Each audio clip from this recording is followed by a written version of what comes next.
जय गुरु जी संगत जी, कैसे हैं आप? अच्छे होंगे। और गुरु जी के प्यारे प्यारे वचन सुनकर आपके मन प्रसन्न तो होते होंगे और अमृत वेले की जानकारी आपको अच्छी तरह और गुरु की कृपा आपके मन में आपके जीवन को बदलती होगी।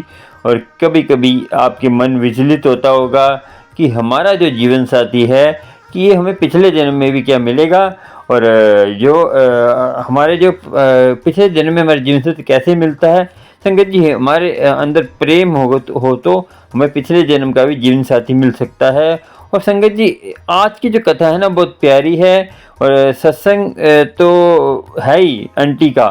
सबसे पहले आपको सत्संग सुनेंगे, उसके बाद आपको गुरु जी का सत्संग सुनकर आपको कथा सुनाएंगे। कथा में आपको ऐसी जानकारी मिलेगी जो अब दुखी होते हैं, दुखी होने का कारण क्या है, वो क्या है, सुनिए सत्संग, फिर आपसे कथा सुनाएंगे। चलिए पहले सुनते सत्संग, फिर आपको। और आपको देखिए संगत जी, अमृतवेल के बारे में जानना है, कोई प्रश्न है, मेरे जो स्क्रीन के नीचे नंबर आ रहा है इसे पूछ सकते हैं और अपना सत्संग शेयर करके गुरु जी की ब्लेसिंग पा सकते हैं घर बैठे ही।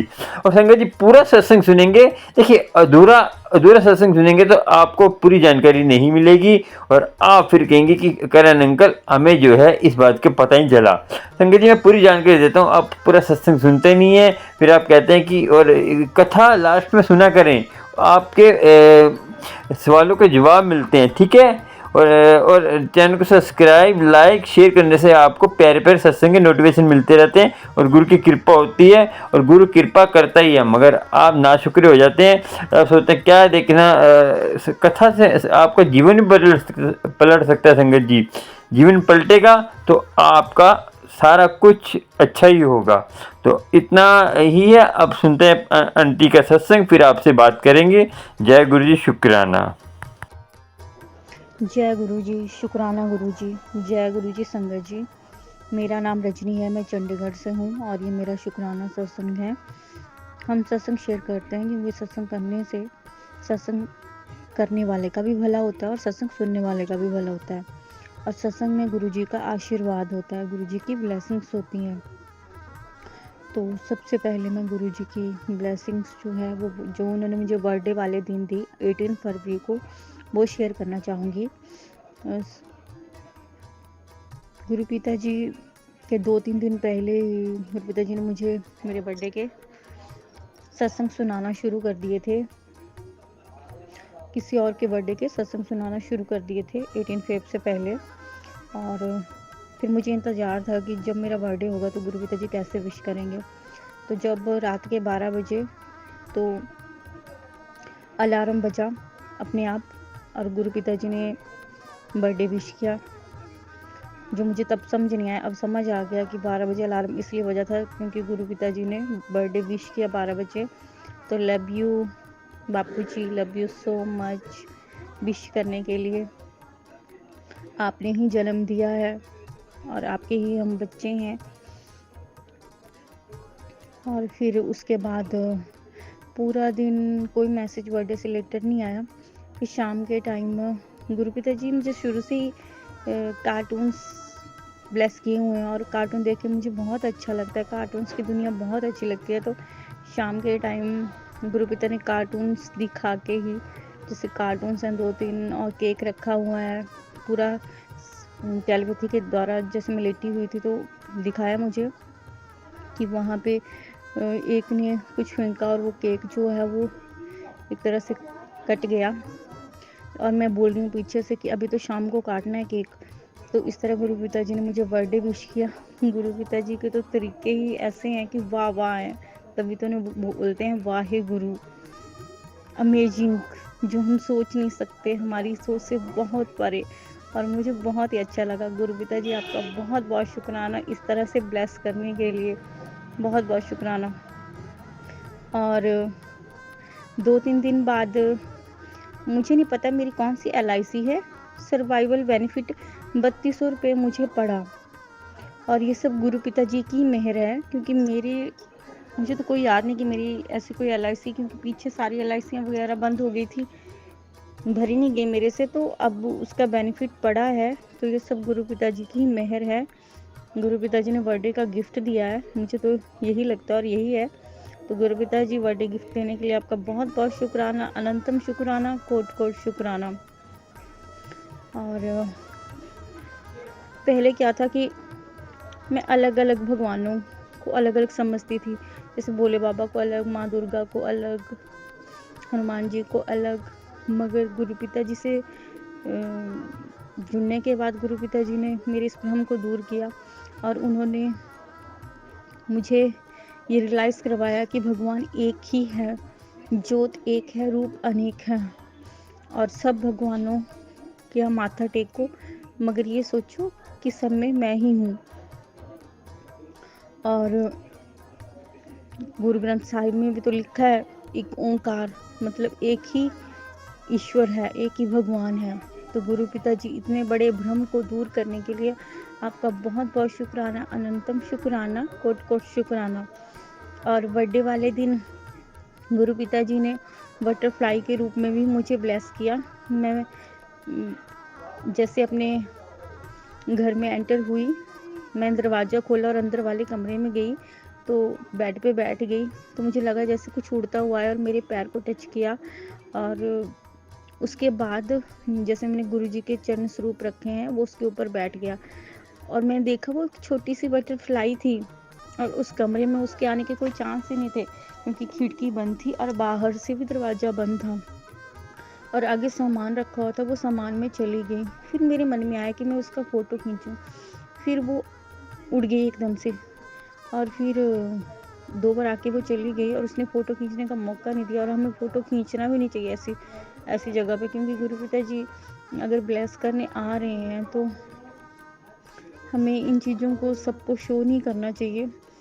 जो सच समझता है वो समझे, जो ना समझता है वो ना समझे। सत्संग तो होता ही सत्य का संग है, इसमें जो भी सुनाया जाता है वो सत्य ही होता है।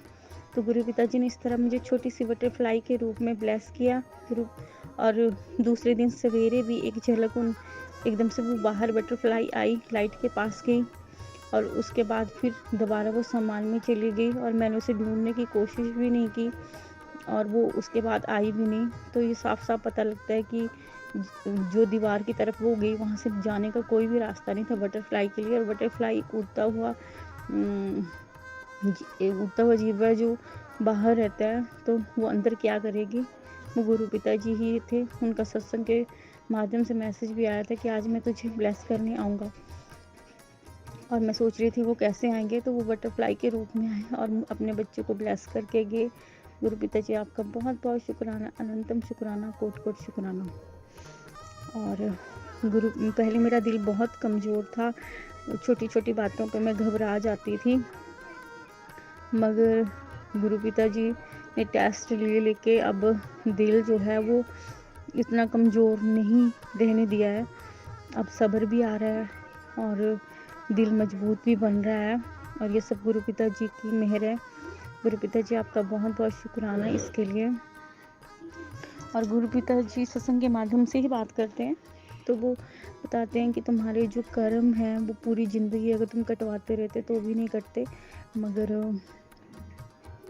मैं तुम्हारे कर्मों को छोटे छोटे तरीक़ों से कटवा रहा हूँ। तो इसके लिए गुरु पिताजी आपका बहुत बहुत शुक्राना, क्योंकि कर्म कटेंगे तभी हमारी लाइफ में जो है खुशियाँ आएंगी, लाइफ चेंज होगी। और ये सब गुरु पिताजी की मेहर से, कृपा से ही हो रहा है। तो गुरु पिताजी आपका बहुत बहुत शुक्राना, अनंतम शुक्राना, कोट कोट शुक्राना। गुरु पिताजी ने मुझे बटरफ्लाई, वाइट बटरफ्लाई और वाइट कबूतर के रूप में भी ब्लेस किया है। गुरु पिताजी के ब्लेस करने के बहुत सारे तरीके हैं।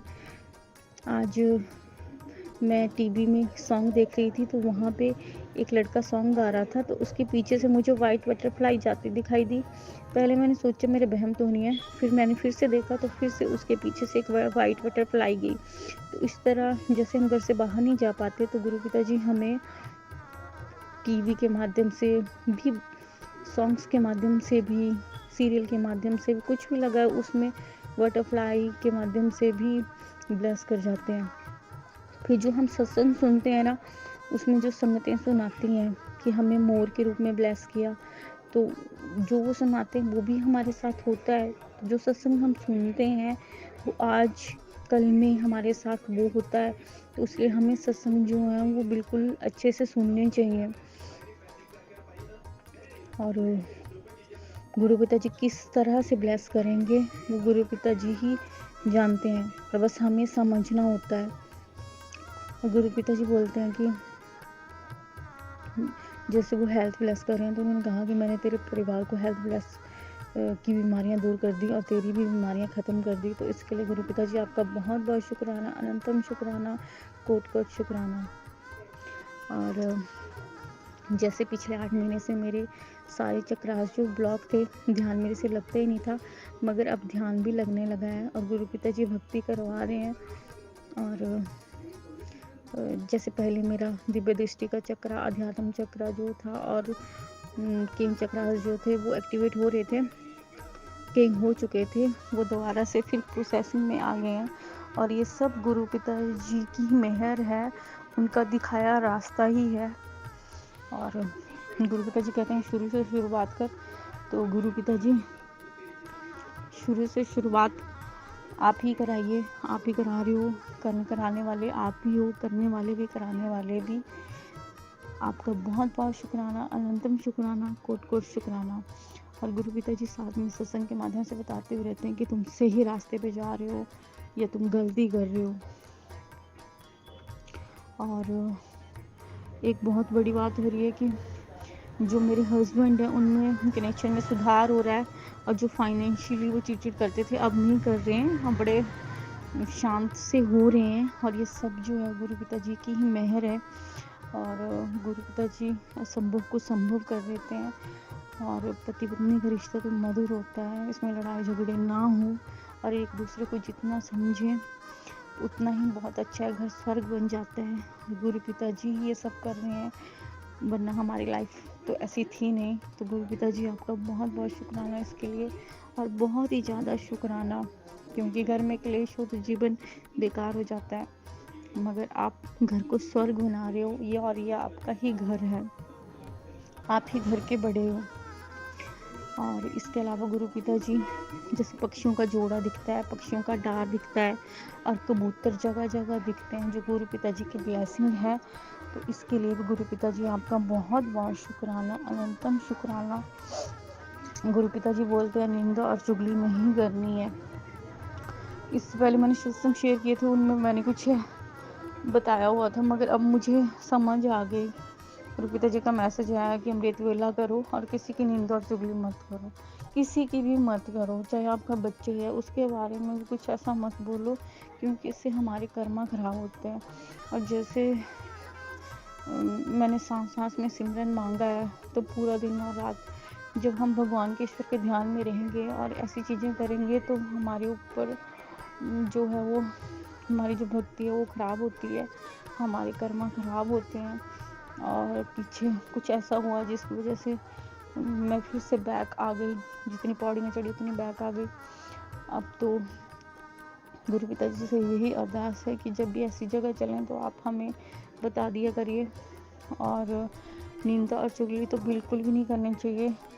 पहले निंदा और चुगली में बहुत रस लेती थी मैं, और सभी लेते हैं, मगर मुझे समझ आ गया कि निंदा और चुगली जो बोलते हैं कि निंदक को नीरे रखना चाहिए, क्योंकि वो हमारे सब पापों को अपने सर पे ले लेता है। तो उसी तरह हम भी एक दूसरे की निंदा करके उसके पापों को अपने सर पे ले लेते हैं, तो हमें ऐसा नहीं करना चाहिए।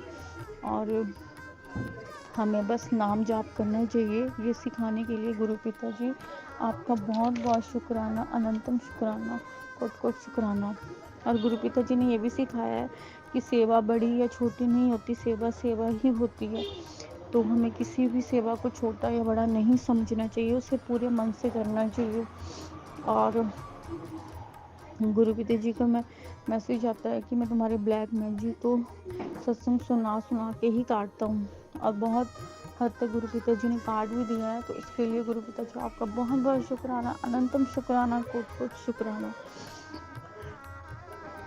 गुरु पिता जी जो हैं, गुरु पिता जी ने मंदिर में सेवा फिर से शुरू करवाई है। तो गुरु पिताजी मंदिर में सेवा बख्शने के लिए आपका बहुत बहुत शुक्राना, अनंतम शुक्राना, कोट कोट शुक्राना।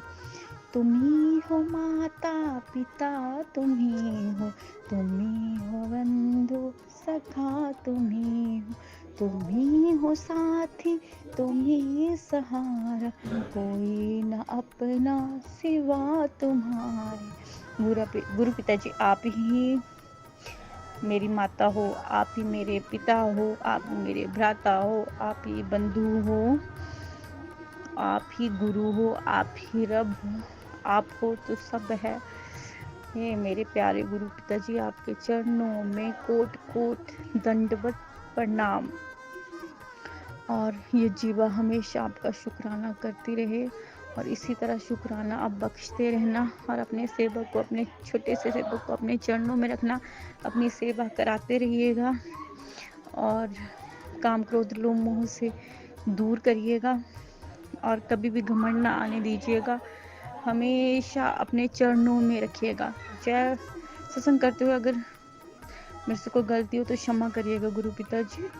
जय गुरु जी, शुक्राना गुरु जी। संगत जी, मैं अपना शुक्राना सत्संग शेयर करना चाहती हूँ। मेरा नाम शारदा है, मैं जम्मू की रहने वाली हूँ। संगत जी, गुरु जी बोल रहे थे अपना शुक्राना सत्संग शेयर कर। संगत जी, मुझे टाइम नहीं मिल रहा था शुक्राना सत्संग शेयर करने के लिए। मैं अभी अपना शुक्राना सत्संग शेयर कर रही। सबसे पहले मैं मंत्र जाप करना चाहती हूँ। ओम नमः शिवाय, शिव जी सदा सहाय। ओम नमः शिवाय, गुरु जी सदा सहाय। ओम नमः शिवाय, शिव जी सदा सहाय। ओम नमः शिवाय, गुरु जी सदा सहाय। संगत जी, गुरु जी बोल रहे थे कि मेरे डुगरी मंदिर आओ, डुगरी मंदिर आओ। हफ्ता एक पहले ही मतलब हमें मैसेज आने लगे थे कि डुगरी मंदिर आओ, डुगरी मंदिर आओ। मैंने कहा गुरु जी, अगर आपने बुलाया होगा तो आप ले जाओगे तो पहुँचेंगे, ऐसे कैसे पहुँच सकते हैं। तो बस यही हुआ कि ऐसे कि हमें मैसेज आया तो फिर हमारी इधर अन्नू आंटी हैं जो वगैरह बस वगैरह ले जाते हैं ना, वो भी संगत हैं उनके, उन्होंने हमें मैसेज दिया कि दूर जाना है आपने। तो मेरी बेटी आई थी इधर, तो बोलती मम्मा आंटी का मैसेज आया कि आपने डुगरी जाना है। मैंने कहा हमने तो ऐसे सलाह बनाई थी, मैसेज आ रहे थे, ये तो सही आंटी का फ़ोन आ गया है। बोलती हाँ मम्मा आंटी का फ़ोन आ, क्या करना। मैंने कहा बेटा एक बात सुनो, अब तो अभी तो पैसे तो नहीं हैं, तो कैसे जाना है। बोलने लगी मम्मा आप देख लो, अगर जाना होगा तो ऑनलाइन टिकट कटवानी है तो फिर हम कटवा लेंगे। मैंने कहा ठीक है देख लेते हैं। बोलते नाश्ता खा लेते हैं फिर बाद में देखते हैं। नाश्ता शाश्ता खाया हमने। तो मेरी एक आंटी रहते हैं इधर सुभाषनगर में, तो उनको मैंने कहा उसको फ़ोन करके पूछ लो अगर आपने जाना है डुगरी मंदिर तो चलो। वो पहली बार ही संगत बनी हुई है। उसको ऐसे फ़ोन किया था, मेरी बेटी ने उसको पूछा जाने, आपने बोलती ठहरो मुझे घर में पूछने दो। तो मैंने कहा पूछ लो तो फिर बताना। उन्होंने घर में पूछा शेषा कुछ नहीं, तो फिर मुझे हमें फ़ोन कर दिया कि हाँ मैंने जाना है, तो डुगरी मंदिर जाना है। हमने कहा ठीक है। फिर मेरी बेटी ने उनको बोला कि अनु आंटी बोली ऑनलाइन मतलब पेमेंट करनी है, तो हमारे पास ना गूगल पे करने वाला है नहीं वो सिस्टम। बोलती क्यों आप इतना परेशान हो रहे, मेरे पास है ना गूगल पे करने वैसे। तो मैंने कहा उसको बोला हमने हमारे ना कर दो आप गूगल पे। तो फिर बोलने लगी कोई बात नहीं मैं करती। उसी वक्त उसने गूगल पे कर दिया, टिकटें बुकिंग करवा दी इसने, 3 टिकटें हमारी बुकिंग करवा दी, 3 करवाई। उसके बाद मैंने अनु आंटी को मैंने किया फ़ोन। मैंने कहा अनु आंटी हमारी ना 3 टिकटें हैं तो ये बुकिंग हो गई। बोलती हाँ हो गई हैं। मैंने कहा चलो ठीक है। उसके बाद से हफ्ता निकल गया तो उन्होंने टाइम दिया था 4 बजे सुबह। अब निकल गए 4 फरवरी को। जब 4 फरवरी को निकले हम तो पहुंच गए bus stand Jammu bus stand में। उसके बाद ना हम बैठ गए अपनी अपनी सीट पर, उन्होंने नंबर लगाए हुए थे। उसमें से ना 2 कोई आंटियाँ थी, वो नीचे कहीं अनु आंटी को मिली होगी तो उनको पूछ रही कि कहाँ बस लगी हुई है। तो अनु आंटी ने बोला बस ये लगी है वाइट कलर की, आप इसमें चढ़ जाओ, आपका देखो आपकी अगर सीट है तो देख लो तो चढ़ जाओ ऊपर। अच्छा अनु आंटी ने बोला होगा, वो पता नहीं कहाँ चली गई हैं 2 आंटियाँ। उसके बाद अनु आंटी हमारे पास आई तो हमें गुरु महाराज पहले ही मैसेज दिए थे आप डुगरी चलो, मैं आपके साथ ही बैठूँगा, आपके साथ ही संग ही रहूँगा, आप टेंशन मत लेना। मैंने बोला देखते हैं। गुरुजी बोलते हैं मैंने आपके साथ ही जाना है वो डुगरी। मैंने कहा चलो ठीक है। जैसे अनु आंटी पास के ऊपर चढ़ी तो आई हमारे पास, तो मेरी बेटी को पहले बोलने लगी आपकी ना 4 टिकटें हैं। उसने बोला आंटी हमारी 4 टिकटें नहीं, हमारी 3 ही है। बोलती नहीं ये 4 हैं, देखो लिखी हैं तो 4 है। मैंने बोला आंटी नहीं 4 नहीं है। फिर मुझे पूछने लगी, मैंने कहा नहीं हमने 3 के ही पैसे दिए हैं, 4 के पैसे दिए नहीं है। नहीं आपकी 4 ही लगी है। मैं नहीं हमारी नहीं है। चलो कोई बात नहीं। अच्छा फिर हो गया सारा, उधर से गाड़ी निकल पड़ी, सवारियाँ बैठ गई हैं सारियाँ, कोई पता नहीं चला, मतलब सीटें ऐसे लग रही थी पूरी बुकिंग हुई है। उसके बाद हम पहुँचे लखनपुर में हमने नाश्ता वगैरह किया, सब कुछ चाय शाय पिए शी। तो फिर अनु आंटी चढ़ गई बस के ऊपर, देखने लगी सवारियाँ पूरियाँ हैं। जब पीछे आई तो देखा 2 सवारियाँ कम है नहीं, सवारियाँ जम्मू से नहीं चढ़ी हैं कोई ऐसे ही। तो फिर बोलती है पता नहीं कौन थे कौन नहीं, कौन रह गया पीछे। अब हम लखनपुर पहुंच गए हैं, अब कैसे क्या करेंगे, अगर कोई फ़ोन हमें करेगा कैसे पीछे जाएंगे, कुछ नहीं। फिर हमारे उसका वो था, मेरा घर वाला था शायद, वो बोलते हैं नो शायद तुझे ऐसा लगा होगा कि वो पीछे रह गए। बोलती नहीं नहीं ऐसी कोई बात नहीं है। तो फिर चलो होगा कोई तो बैठेंगे। निकल पड़े हम उधर से लखनपुर से। उसके बाद जब लखनपुर से निकले तो चल पड़े हम बड़े मंदिर, उधर डुगरी मंदिर पहुँचे। जब जहाँ पर गुरुजी का हॉस्पिटल है उधर लगी गाड़ी बस। उसके बाद हम उतरे तो निकल पड़े मंदिर की तरफ, जहाँ पर एंट्री होती है डुगरी मंदिर की। जब उधर पहुँचे तो आगे देखा बहुत रश था, इतना रश, ऊपर से बारिश के साथ, मतलब बहुत हालत ख़राब थी उधर, इतना रश। मैंने कहा ये तो मुझे नहीं लग रहा कि 2 दिन के बाद हमारी नंबर आएगा। मैं कहा चलो देखते हैं। निकल पड़े तो लग गए लाइन में लग गए। उसके बाद लाइन में लगते ना फिर उसके बाद हम आगे कुर्सी, जहाँ पर कुर्सियाँ लगी होती हैं, जहाँ पर सेवा करते हैं, चाय वगैरह देते हैं, उधर बैठा दिया। बैठे कोई आधा घंटा लग गया होगा तो कुर्सी पर। उन्होंने चाय प्रसाद वगैरह दी, हमने पी चाय प्रसाद। मैंने कहा अभी शायद हमें थोड़ी पता था, हम तो पहली बार ही गए थे। तो मैंने कहा शायद इधर ही बैठना होगा आज, क्या है क्या नहीं है। तो बोलते आप बैठो तो सही, बैठो। इतनी देर में मेरी दोती गई थी साथ में, बेटी भी गई थी, तो और 1 घंटे हमारे साथ वो भी गए थे। बस मेरी दोती बोलने लगी मुझे प्यास लगी है। फिर मेरी बेटी ने एक सेवादार अंकल को बोला अंकल वो लाना जल प्रसाद लाना, ये ना मांग रही है। तो उन्होंने दूसरे सेवादार को बोला, छोटे से सेवादार थे वो। तो वो बोला अच्छा कोई बात नहीं मैं लेके आता हूँ। उन्होंने भेजा उनको उधर जल प्रसाद लेने के लिए। इतनी देर में देखा वो आ भी गए जल प्रसाद लेकर, उन्होंने जेब में डाला था। तो मैं देखती हूँ इतनी देर से दूर से, मैंने कहा देखो मैं जल प्रसाद मांग रही जी, दे नहीं रही है, क्यों नहीं आ रही है इधर, ये बातें कर रहे हैं। जैसे वो आए मेरे पास, मैं बोलती हूँ कि अंकल जी आपको जल प्रसाद मांगा था, बच्ची ने पीना था। तो हाँ अच्छा आपने मांगा था, आपने मांगा, ये लो फटाफट उन्होंने जेब से निकाला। तो फिर ना दिया बच्ची को जल प्रसाद। उसी बच्ची ने क्या किया, जैसे वाटर खोली तो उसने, संगत जी आप मान नहीं सकते, उसने पूरी बॉटल कुर्सी के ऊपर खड़ी थी, कुर्सी के ऊपर ही उसने पूरी बॉटल ख़त्म कर दी। छोटी बॉटल थी। मैं अपनी बेटी को बोलती, मैंने कहा इसको बोल आराम से पी, देख क्या कर रही है, कितना इतनी जल्दी से पी रही है। फिर लंबे सांस लेने लगी, पी रही थी लंबे सांस कर रही थी ये। मैंने कहा देख कुछ मत तो हो जाए। बोलते कुछ नहीं होगा मामा, कुछ नहीं होगा। मैंने कहा चल कोई बात नहीं। पहले संगत जी मैं तो पहले आपको एक सत्संग बताना भूल गई। जब हम घर से निकले ना, मेरी बेटी बहुत बीमार थी, वो भी मेरे साथ ही गिरी।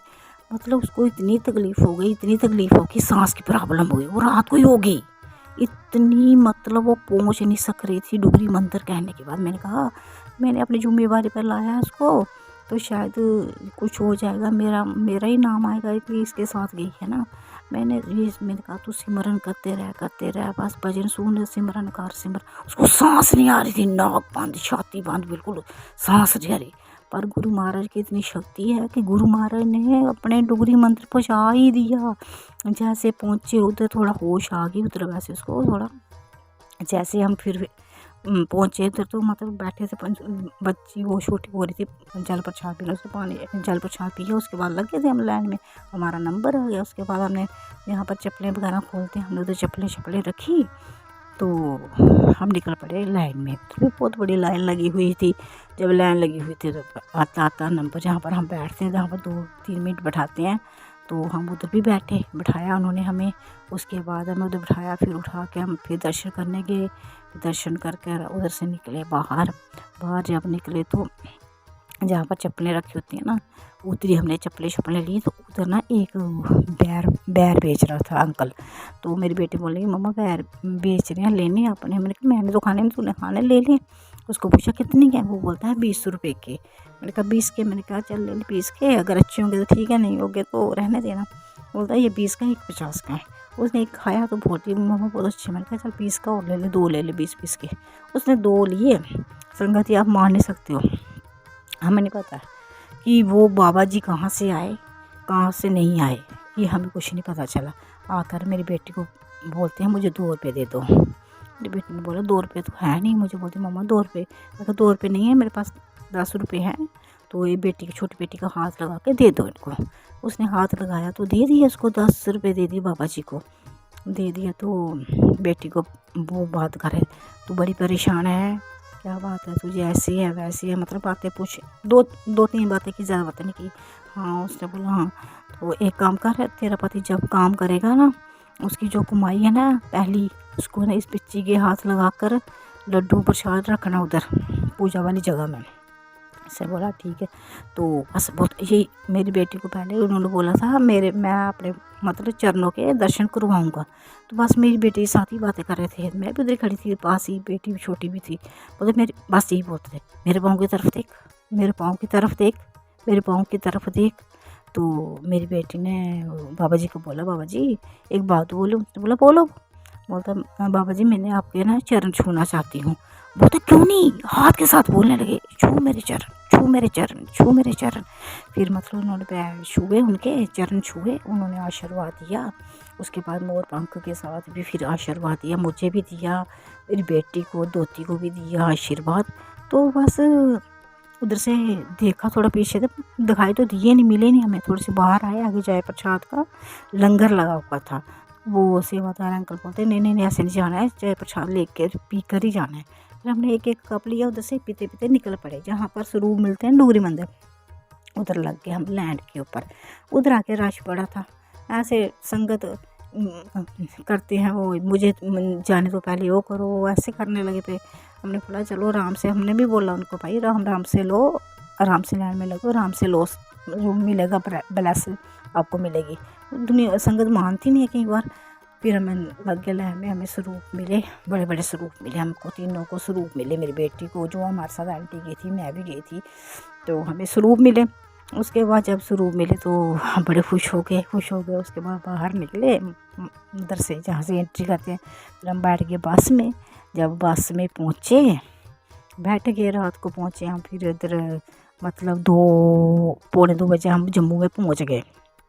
जब जम्मू में पहुँचे तो मैंने अपने बेटे को फ़ोन कर दिया, मैंने कहा बेटा तू एक काम करना, तू आ जाना इधर बस स्टैंड में जीवल में, तो हमें ले जाना। बोलता मम्मा कोई बात नहीं, मैं आ जाऊँगा, ठीक है।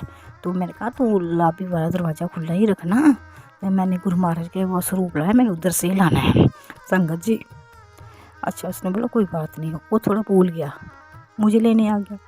जैसे मैंने कहा तू खोल, गेट शेट खोल, थोड़ा सा तेल शेल इधर इधर छुपा, थोड़ा थोड़ा इधर डाल दोनों तरफ। तो दरवाज़ा खोला अभी वाला, तो मैं गुरु महाराज को लेकर आती हूँ। संगत जी आप मानोगे नहीं, उसने लॉबी वाला दरवाज़ा खोला, मैंने अंदर आई, गेट की एंट्री करके मैंने लॉबी वाला दरवाज़ा खोला, जाली वाला, फिर अंदर वाला खुला था उसने।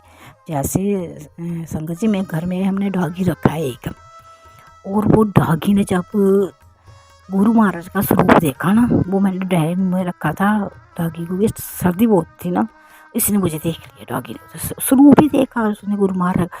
संगत जी मैंने कभी नहीं इस डॉगी को देखा, कभी इतनी जोर से स्वरूप देखा, वो रोया, इतना चिल्लाया, मैं देख कर रहन परेशान हो गई। 2-3 मिनट वो चिल्लाता रहा, पता नहीं उसके कितने कष्ट थे, क्या थे।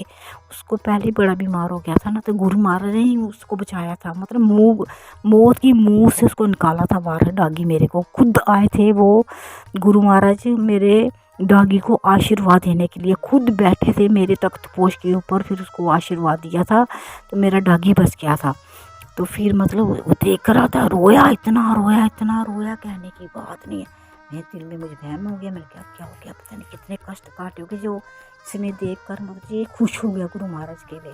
फिर मैं संगत जी रखा पूजा रूम वाली जगह में। तो उसके बाद फिर मैंने कहा चलो देखेंगे, फिर लगा रही थी रात को, लेकिन वो नहीं लगा, स्वरूप नहीं लग रहा था। वो था उसको नॉमिनेशन किया था, नहीं लग रहा था। मैंने कहा चलो कोई बात। उसके बाद सर संगत जी फिर मैंने रख दिया फोल्टी करके, रह गया कोई हफ्ते। मैंने कहा ये अंकल बोलते थे वो कराना, फ्रेम करा कर फिर लगाना। मैंने कहा चलो ठीक है। मुझे क्या पता था कि क्या होगा क्या नहीं। उसके बाद संगत जी क्या हुआ, रख दिया मैंने।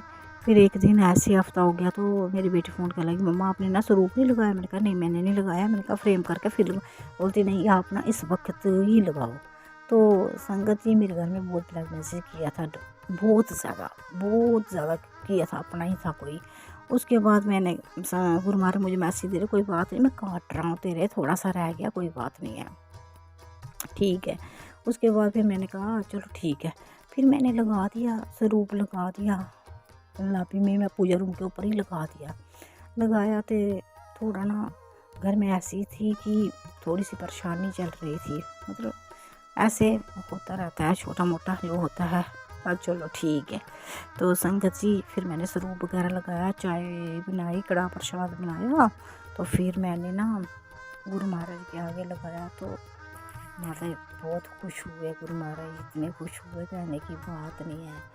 तो संगत जी मैं अपना सत्संग यहाँ पर ही बयान करती हूँ कि अगर कोई गलती हो तो माफ़ करना। मैं मंत्र जाप करना चाहती हूँ। ओम नमः शिवाय, शिव जी सदा सहाय। ओम नमः शिवाय, गुरु जी सदा सहाय। ओम नमः शिवाय, शिव जी सदा सहाय। ओम नमः शिवाय, गुरु जी सदा सहाय। संगत जी आपको आंटी का सत्संग कैसा लगा? अच्छा लगा हो तो कमेंट में जरूर बताना, क्योंकि सत्संग तो गुरु जी का होता है तो ब्लेस करता ही है। चलिए आपको सुनाते कथा। संगत जी कथा सुनाने से पहले आपको ये बात कर दें कि आपको एक बात कहते हैं कि हम शुक्राना गुरु का हर टाइम करना चाहिए। हमें चाहे दुख दे चाहे सुख दे, हमें शुक्राना गुरु का हर टाइम करना चाहिए, जैसा भी देता है। संगत जी हम जो है ना छोटी छोटी बातों पे नाराज़ हो जाते हैं, हमारे पास ये नहीं है, हमारे पास वो नहीं है।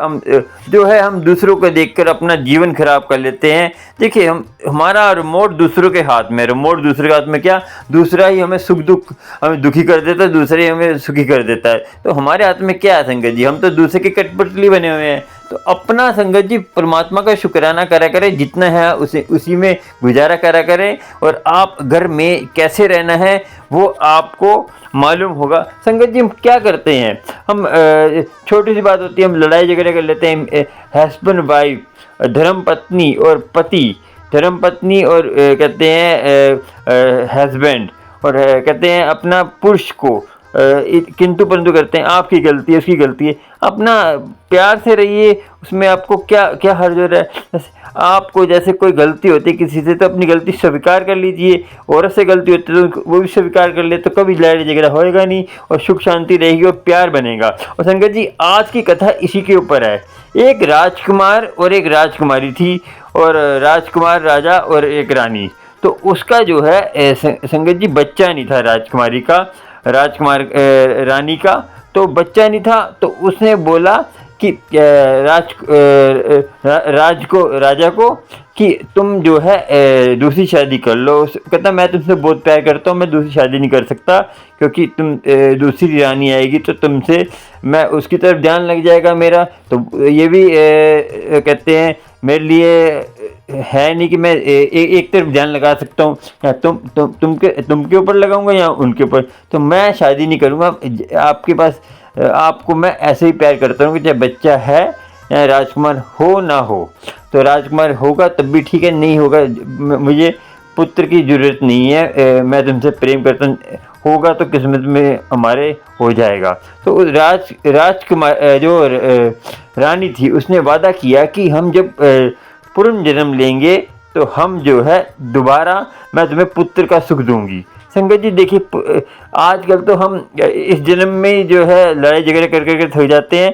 तो हमारा जो है मियाँ बीवी का जन्म जन्म का रिश्ता होता है, 7 जन्म कितने जन्म का। तो प्रेम होगा तब होता है, ये नहीं कि लड़ाई झगड़े कर कर नहीं होगा। संगत जी उन्होंने वादा कर दिया। संगत जी क्या हुआ, तो वादा तो कर दिया उन्होंने, राजकुमार कहते हैं राजा ने। तो दोनों ने वादा किया कि हम जन्म लेंगे। तो संगत जी क्या हुआ, विधि चलती रही कुछ दिन रानी जी तो उसकी भी मृत्यु हो गई जब एज के हिसाब से होती है। तो राजे की भी थोड़ा समय बीतता गया तो उसकी मृत्यु होगी। तो उन्होंने पुनः जन्म लिया। तो कैसे लिया संगत जी, एक ने राजकुमार जो राजा था उसे राजकुमार के रूप में एक राजा के घर में जन्म लिया जिस राजा की 100 रानियां थी। और रानी थी उसने एक देश में और दूसरे देश में जन्म लिया उसकी भी 100 रानियां थी राजा की। तो दोनों के घर में, एक के घर में मैना थी, एक के घर में तोता था। तो तोते और मैना बहुत समझदार थी। संगत जी रानी के घर जिस रानी के घर में राजकुमारी ने जन्म लिया उसके घर में मैना थी, और जिस राजा के घर में राजकुमारी ने जन्म लिया उसके घर में तोता था। तो वो तोता इतना समझदार था तो हर समस्या का हल करता था और समस्या का जवाब दे देता था राजा को। तो कोयल भी बहुत समझदार थी। तो संगत जी वो कोयल और तोता ने क्या किया, तो दोनों समझदार थे। तो उन्होंने क्या सारी कहानी इन्हीं के ऊपर है और इन्होंने कैसे मिलाया वो आपको पता चलेगा। संगत जी देखिए, वो तोते को राजा ने बोला कि मैं बहुत परेशान हूँ, मुझे कोई इसके लिए कन्या नहीं मिल रही। तुम ऐसा एक काम करो कि इसके लिए कन्या ढूंढ के लाओ, कोई जिसकी जो है 100 रानियाँ हो, क्योंकि मुझे ऐसा कोई मिला नहीं है। क्योंकि हमारी 100 रानियाँ हैं तो जिसके घर से लड़की आएगी उनकी 100 रानियाँ होनी चाहिए।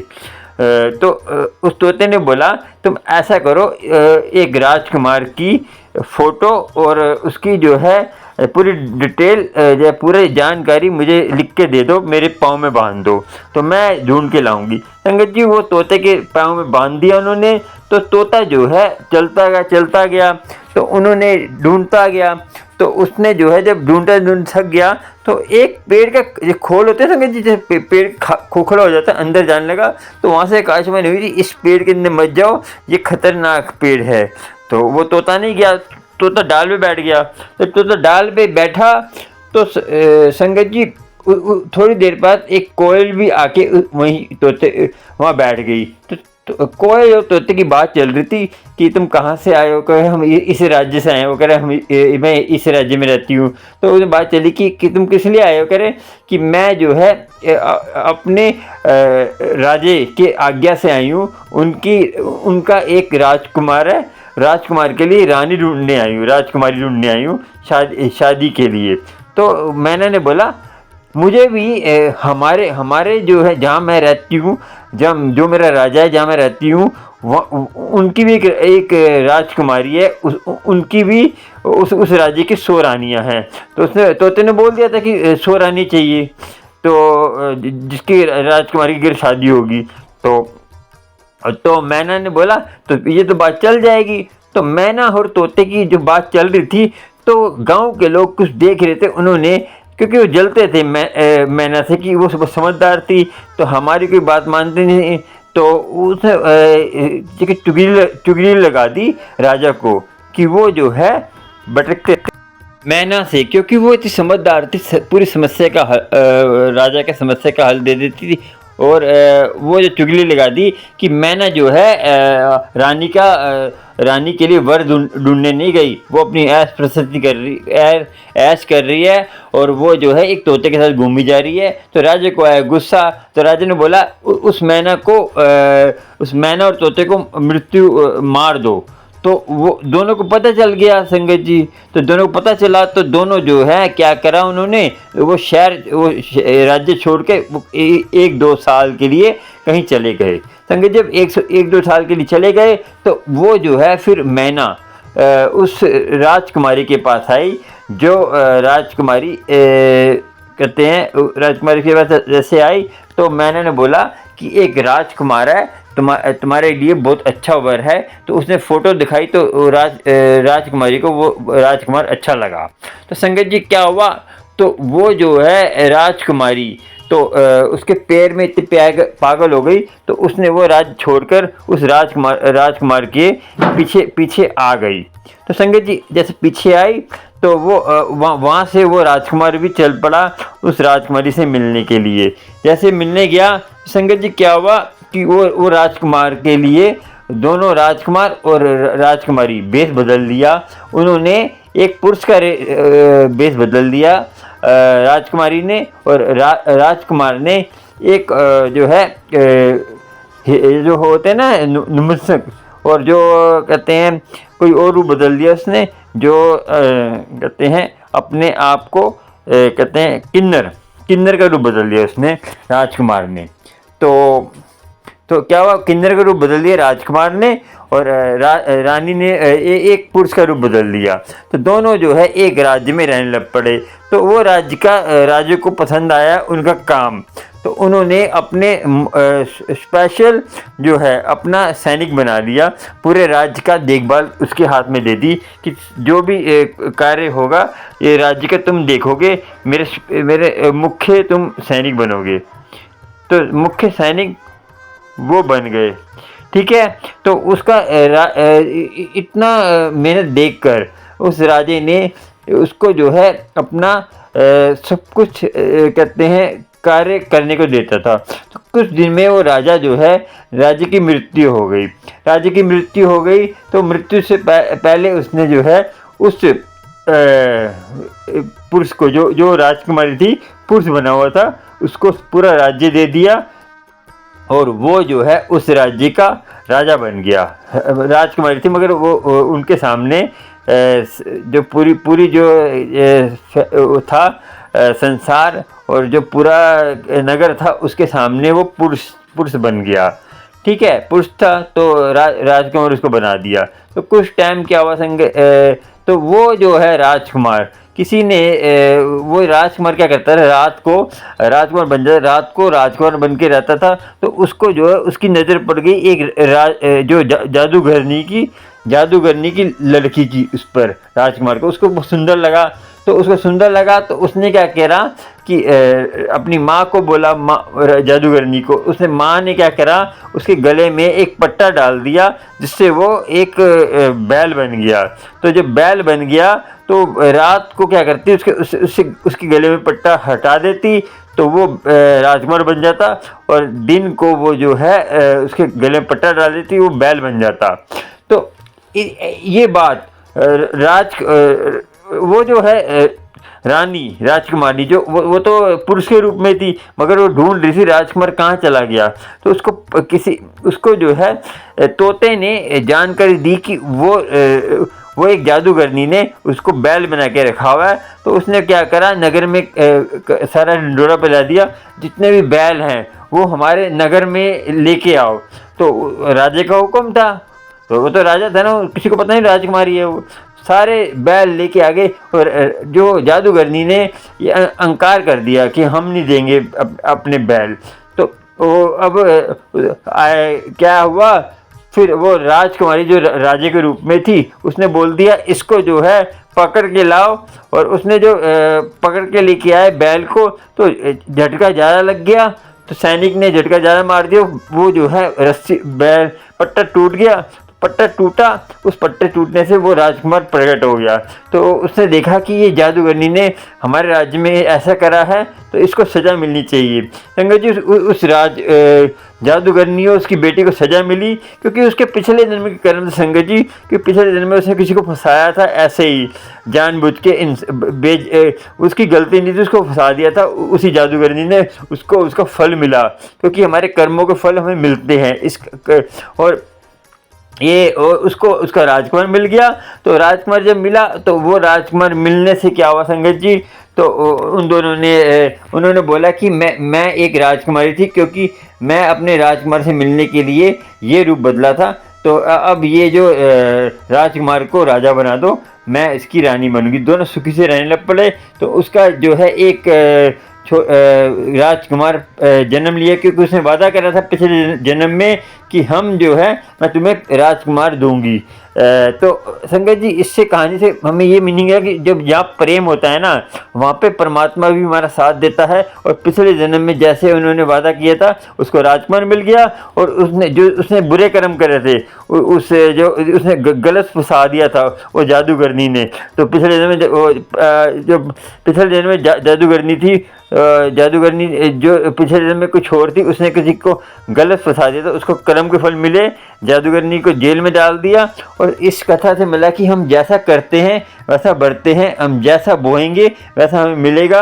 और गुरु की कृपा तभी होती है, हम जो है ना शुक्र हो जाते हैं, और हमें अच्छे कर्म करने चाहिए। इस कथा से मीनिंग ये है कि हम अच्छे कर्म करेंगे, और हमारे जैसे हस्बैंड वाइफ, धर्म पत्नी और पति की प्रेम होगा, तो परमात्मा भी हमारा साथ देता है मिलाने के लिए, कुदरत भी हमें साथ देती है, गुरु की कृपा होती है। इस कथा से ये कि हम अच्छे कर्म करें और गुरु पर विश्वास रखें।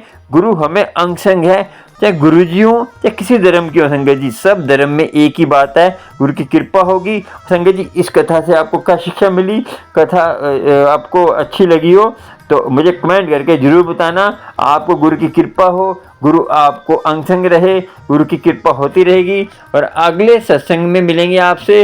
और चैनल को सब्सक्राइब, लाइक, शेयर कर लेना, ऑल आइकन पे दबाना, संगत जी ऑल बेल पे दबाना। आपको प्यार प्यार सत्संग मिलते रहेंगे गुरु जी के। और गुरु मेहर करे सारी संगत पर। और संगत जी को लोटा ब्लेस कराना है, कोई सत्संग शेयर करना है, गुरु जी की कृपा आपको होती रहे। और कोई प्रश्न जवाब, सवाल जवाब पूछना है, पूछ सकते हैं बड़े मंदिर के बारे में। गुरु की कृपा आपको होती रहे, गुरु मेहर करे। जो स्क्रीन में नीचे नंबर आ रहे हैं, और सब संगत को गुरु जी ब्लेसिंग दे। और सारी संगत, कोई भी धर्म की संगत जी, एक बात बता दूं, आप कोई गुरु जी से सवाल पूछते हैं तो उसका जवाब आपको कभी कभी क्या होता है, कोई दूसरे धर्म का भी आदमी दे सकता है। अब ये मत सोचा करें हाँ ये तो दूसरे धर्म का है, हमने तो गुरु जी से प्रश्न करा था। यहाँ कोई वाहिगुरु से, जैसे कोई गुरु ग्रंथ साहब से प्रश्न पूछ रहा है, कोई हिंदू संत आपको जवाब दे दे, तो समझो कि वो गुरु जी की आज्ञा है, वो गुरु ग्रंथ साहब की आज्ञा है। और कोई गुरु जी के भगत है जो गुरु जी को मानता है, उसको कोई मुसलमान उसको जवाब दे दे उसी बात का, समझो कि वो गुरु जी की ने भेजा है वो। तो आप ये भेदभाव मत करा करें। देखो, मानो एक को, और किसी संत की निंदा नहीं करनी, सबकी प्यार से रहना है। गुरु की कृपा आपको होगी, गुरु की मेहर आपको होगी, गुरु आपके अंग संग रहेगा और आपको गुरु कृपा करता रहेगा। चलिए संगत, जय गुरु जी, शुक्राना। चलते हैं, अगले सत्संग मिलेंगे। और कमेंट और पूरा सत्संग सुनकर आपको आनंद आया नहीं आया, मुझे कमेंट करके जरूर बताना। जय गुरु जी, शुक्राना। मेरी प्यारी संगत, जय गुरु जी, शुक्राना, जय गुरु जी।